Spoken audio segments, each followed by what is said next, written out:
Greetings, sailors, and welcome to episode 2 of...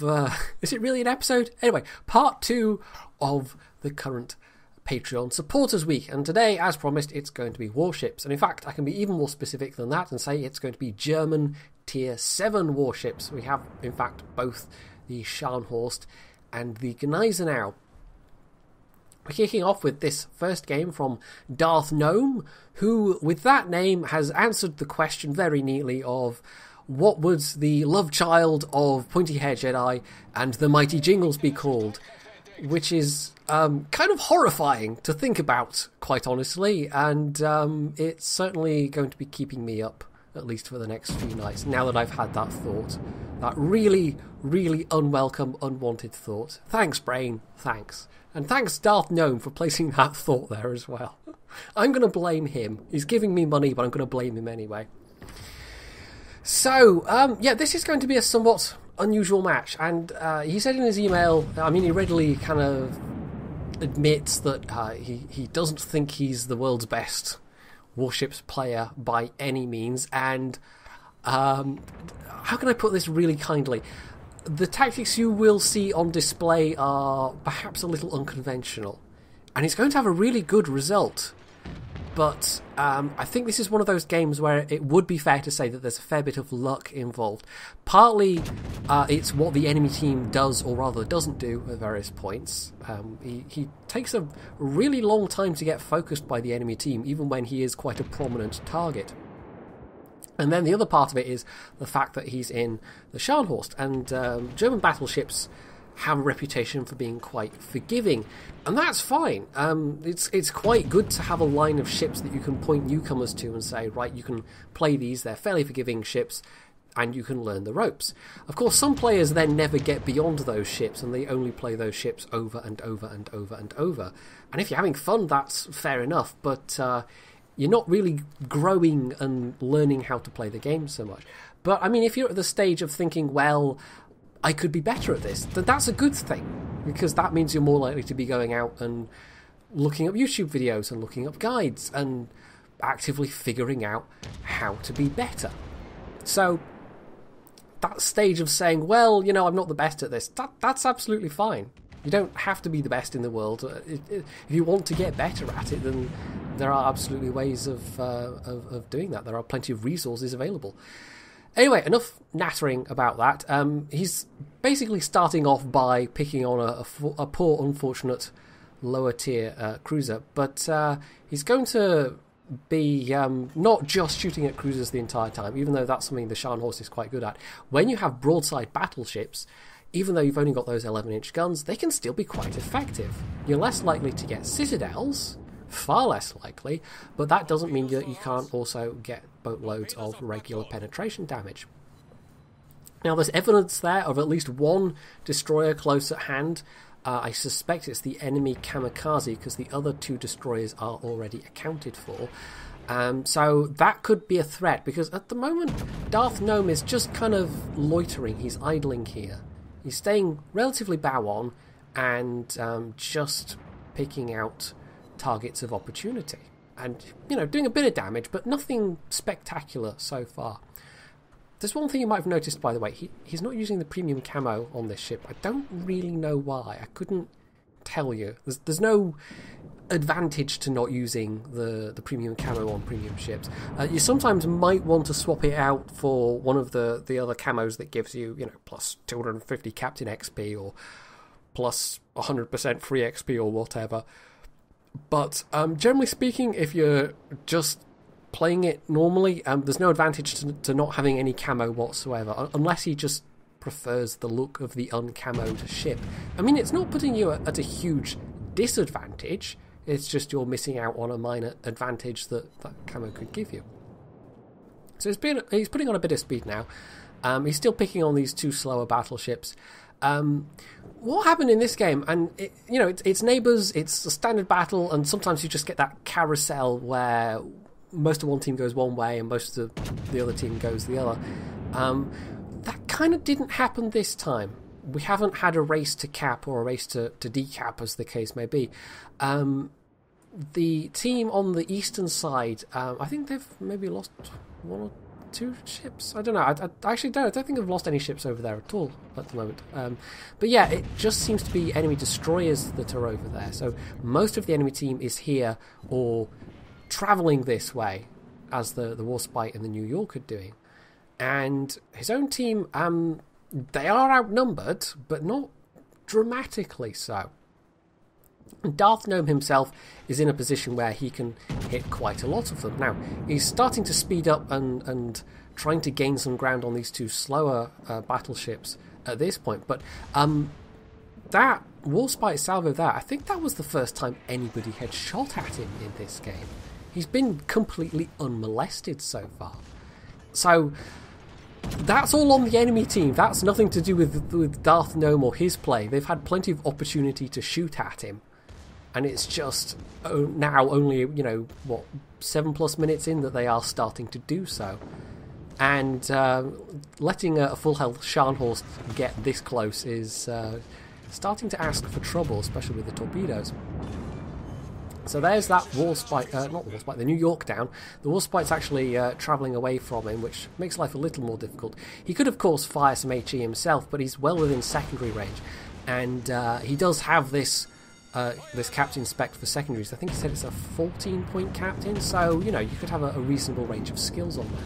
Now, the Warspite straightens out to bring his guns around, presumably, and that just makes him rather easier to pen. And it's around about this point that things like the Nagato and the Miyoko, there's Pensacola there, the Königsberg that he picked on earlier, they're now all starting to fire at him. And the Nagato in particular, he's not... And this is one of the things he definitely needs to improve at, is keeping a much close eye on what's going on around him, even just looking at the mini-map, because his angling relative to the Nagato right now is not good. If he was in a more fragile battleship, if he was in the Nagato himself, for instance, and showing this amount of broadside to another Nagato, well, he's not now. He's now kind of more ass on towards this guy, but for a long time he was fairly broadside, and he might even just be dead at this point from having been citadel, but because he's in a Scharnhorst, he's getting away from it. So that's definitely an area for improvement. He is, though, for now, just continuing to pick on this Warspite. I mean, he's taken a lot of damage at this point, but he's still in action, and his streaming forward like this and suddenly taking all this attention, I mean, it's given his allies some much-needed breathing room, and so although it looked like they were overwhelmed on this flank initially, it's now become far more even. So the Nagato, rather than go in pursuit and try and finish him off, I mean, they're not focusing him at all, and now that leaves him free to actually turn his guns on the Nagato in return. Now note the position of that Kamikaze R. He could potentially appear at any time, and Darth Gnome is going to have to be careful about that. But for the meantime, as long as he can just keep picking on this Nagato and keep racking up his damage count, well, he's, this is all very profitable at this point. He's done over 100,000 damage, even though this was not particularly conventional battleship play, but it has worked out. And there we go. Even without the benefit of citadels, just the number of shells you can get over there with a reasonable number of penetrations, yeah, that's more than enough to do some serious amount of damage to this Nagato. So another salvo might finish him off. Okay, not quite. It looks like he's burning and trying to maybe heal at the same time. If he was healing, it's now run out. But that's the moment when the Kamikaze makes his appearance known. And this is also the moment when Darth Gnome can be very grateful he's in a secondaries spec German battleship. Now, he's also bringing his main batteries to bear because he knows how dangerous this Kamikaze is. But, I mean, the Kamikaze is...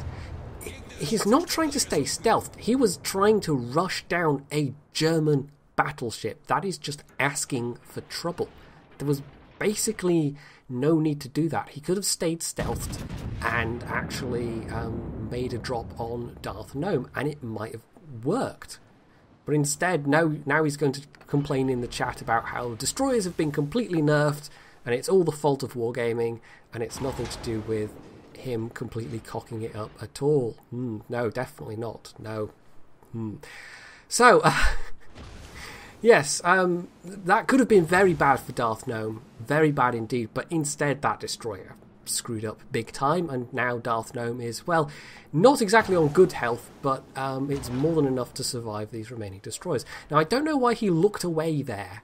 I'm not quite sure why he turned his turrets all the way around. I mean, I'm sure it wasn't intentional. Maybe something distracted him on his PC or something. I don't know. But, I mean, these two remaining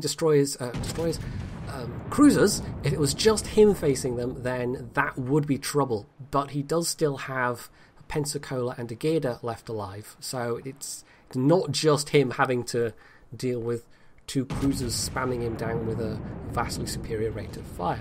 He's also, I'm pretty sure, got adrenaline rush, because his reload is now pretty damn fast. His reload is now almost as good as an 8-inch gunned cruiser. So it's not like he's not going to struggle to put the shells out at this point. You know, there is an advantage to being this low health and being able to get that extra rate of fire, especially against cruisers. So some shots off against the Cleveland there, but honestly, I mean, his shooting's actually been relatively good. I think his shots against the Cleveland are maybe the kind of first really duff salvos of the entire game. Otherwise, he's done pretty well so far. And there we go. That one finds its mark much better. So he smacks that Cleveland for another 10k. And with the Myoko going down to the secondaries of the Pensacola, so it's not just Darth Gnome that's got a close quarters in this one. The Pensacola actually managed it as well. Yeah, this Cleveland is basically toast. And it's just a little contest at this point to see who's going to get the final kill. And if Darth Gnome gets the final kill, then that'll be a Kraken. Now, the Gator had put out some torpedoes, but it looks like none of those are going to actually hit the Cleveland. So, well, that's a bit unfortunate. That was just a single overpen. If he can just land one more, this will be it. But there are some incoming Pensacola shells, and, oh, well, that wasn't it. So, this might be his chance. Will it be a Kraken? And there it is. So, that was close quarters, Confederate, high caliber, and a Kraken. 171k damage almost. And I mean, it was unconventional, but it worked. And I mean, honestly, the biggest thing I would say to take away from that, Darth Gnome and anybody else that might be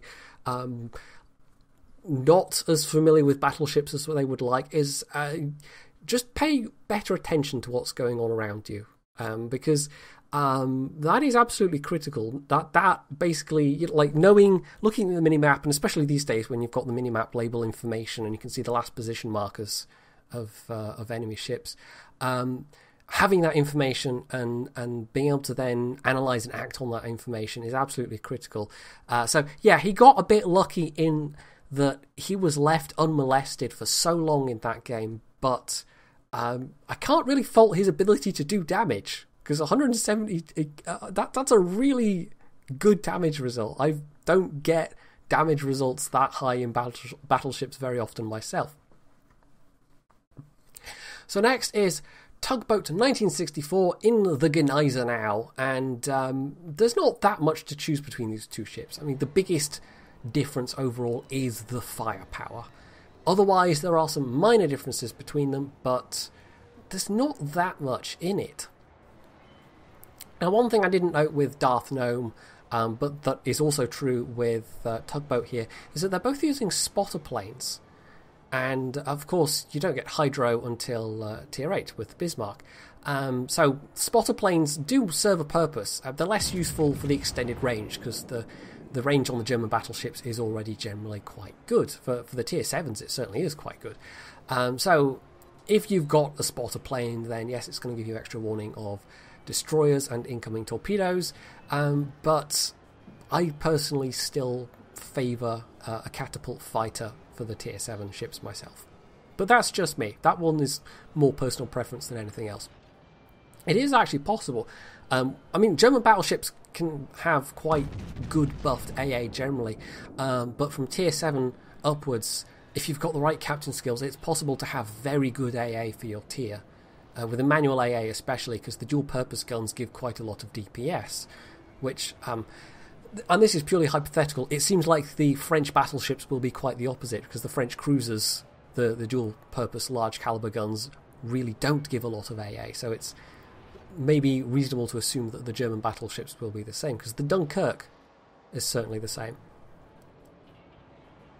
So, what we've got ahead of us is not that many ships. We're on Two Brothers this time, and I should maybe note, once again we have that delightful replay bug where it sounds like he's scraping up against another ship.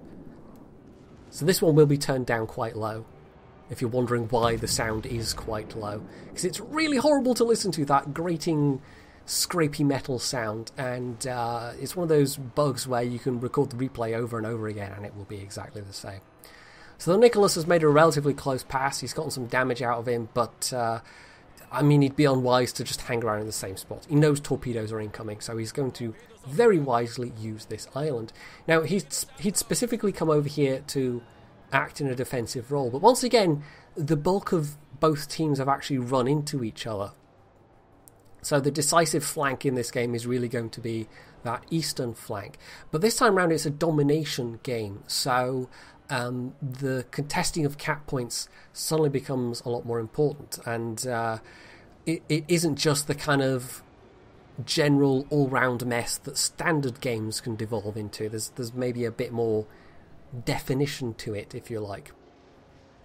So we know there's at least two battleships over here, tugboats over here with the other Gneisenau, and there's also a Fuso all the way over on the 2-line as well. So they've actually almost got the advantage here, because it looks like 2 enemy battleships and a destroyer, and they've got 3 battleships.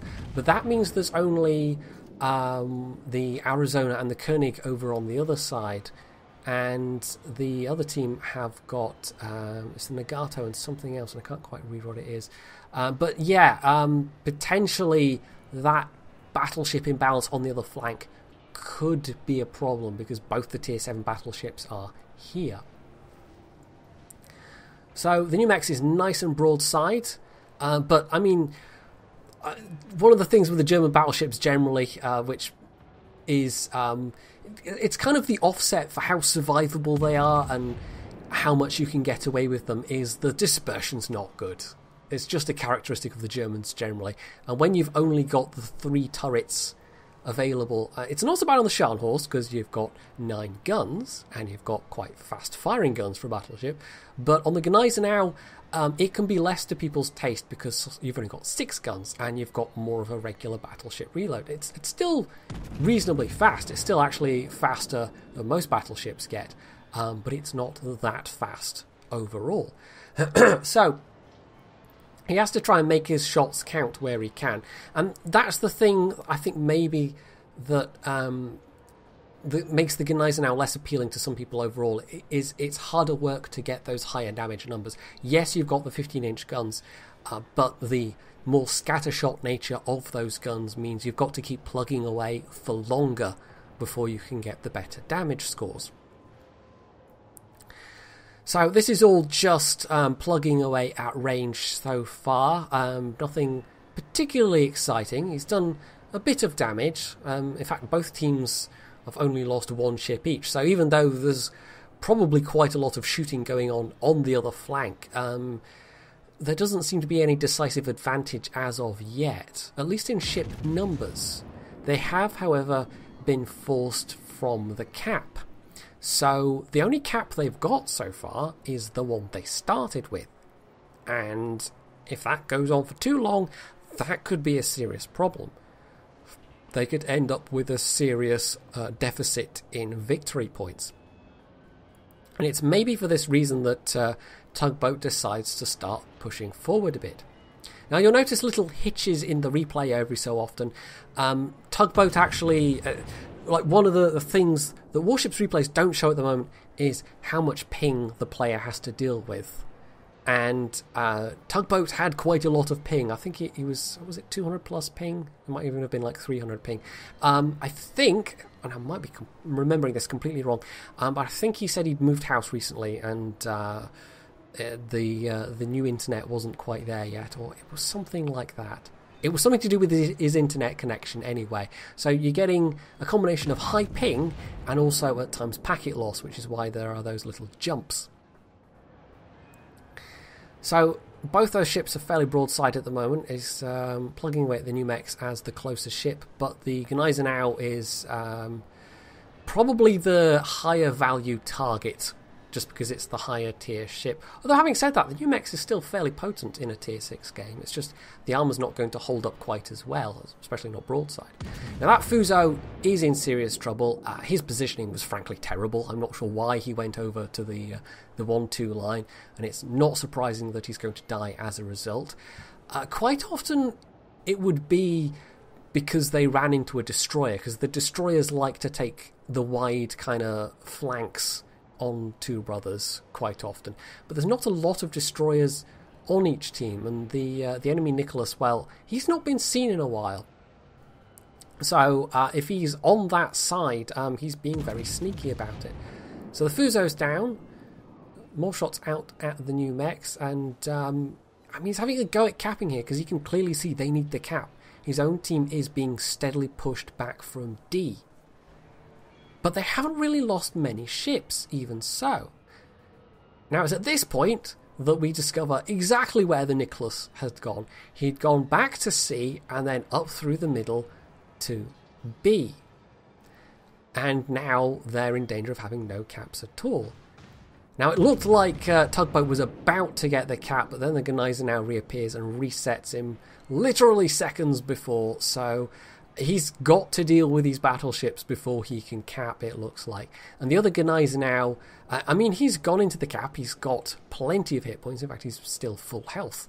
But the other Gneisenau, if he'd pushed up with him, would have made this a bit more comfortable. And bear in mind, this is all with quite a lot of ping. Now, that matters a little less in warships, but there are times when it's still going to matter. So he's within secondary range. I'm going to guess he doesn't have a secondary spec, because the secondaries are opening up relatively late. I don't think he really mentioned what captain skills he's got or anything like that. But, you know, Gneisenau versus Gneisenau, even though he has got a fair bit of health, this is basically going to come down to torpedoes and who can torpedo who without getting torpedoed themselves. So the Gneisenau has undoubtedly dropped his own. Tugboat makes his own drop, while the Gneisenau is fairly broadside and is not going to be able to really dodge. But it doesn't look like Tugboat can dodge that well either. So he takes one, but with his hit points he can absorb it. The enemy Gneisenau, on the other hand, was low enough health that the 2 hits he took were fatal, so that just leaves the New Mexico. So they have, at this point, no caps at all, and although the enemy isn't getting any points from this cap, because it's being contested, that gives them still a pretty big ticking advantage right now.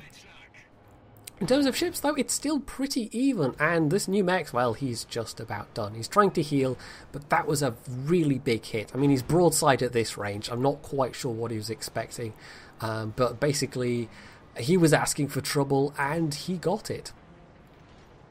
So the other Gneisenau has a shot at finishing him off, and oh, there we go. He does finally get him. I did wonder if that was going to be another close quarters with how close he was, and with the secondaries popping away, but he wasn't quite round enough for more secondaries to be firing, so it was just the good old-fashioned way he had to finish him off. So they're about 200 plus points down. He is finally going to cap this, and it's around about now that their York really starts kicking ass. He's already got, what, 3 kills? He's about to torpedo, in fact, 4 kills, and he's about to torpedo somebody for the 5th. Or was it a main battery kill? I don't know. Anyway, but basically, yeah, the York absolutely, like, they did really wear down the ships on that flank, and they took some casualties themselves, but it was just that they were pressed back so far that they were unable to really contest the caps that was almost the decisive factor, but as it turned out, not really that decisive, because they've basically overcome the entire enemy team at this point. All they need to do is cap, prevent them from getting more cap points, or more victory points rather, and you know, as an optional bonus, maybe they could kill this carrier if there's time, because there's only about 3.5 minutes left. But yeah, they were, I mean, there wasn't a huge, it wasn't, like, I've seen battles where you've got one side with 200 and the other side with like 900 points, and then somehow miraculously it gets turned around. It's pretty rare, but it can happen. It wasn't quite that bad. The enemy team was losing ships at a steady enough pace to counteract some of the victory point gain from the caps. But it was still, like, there was still a real distinct possibility of losing this one just because they didn't have the cap control. But between Tugboat really holding his own on the west flank, and that York absolutely kicking ass on the east flank, and they really have managed to pull this round. And the Independents, well, bless his little socks, rather than just hide behind the island and make them come to him, he charges out into the open, maybe hoping for the ram, but no, they do actually polish him off before he gets close enough. So that was 100,000, almost 101,000 damage there. Yeah, not bad. 1900 base XP. There you go. The York in first place with that Kraken and over 2,000 base XP, and thoroughly well deserved. So yeah, that was a pretty good team effort. And even the bottom tier Koenig coming third, you know, that's not bad for the Koenig. That's definitely not bad. So that was, I think that was a more tactically considered game, perhaps, than the first one. But you know, the result, just going by the raw result, you'd think the first one was better, but I think that was the maybe smarter played game overall. But it maybe just goes to show that the results aren't necessarily everything. Sometimes you might play really well and position yourself really well, but just not manage to do any damage, and you don't get points for scaring off enemy ships in a destroyer, for instance. Sometimes the score screens aren't everything, but getting a really nice result, you know, helps, and it's nice to see the big numbers. So yeah, I don't know where I'm going with that point, really, just that we can all be better no matter how good we think we are. So that's it for the second of the Supporter Week videos. Hopefully you have enjoyed it, and if you have, you can hit the like button, you can leave any comments below, you can sub to my channel if you haven't already, and as always, stay tuned for more.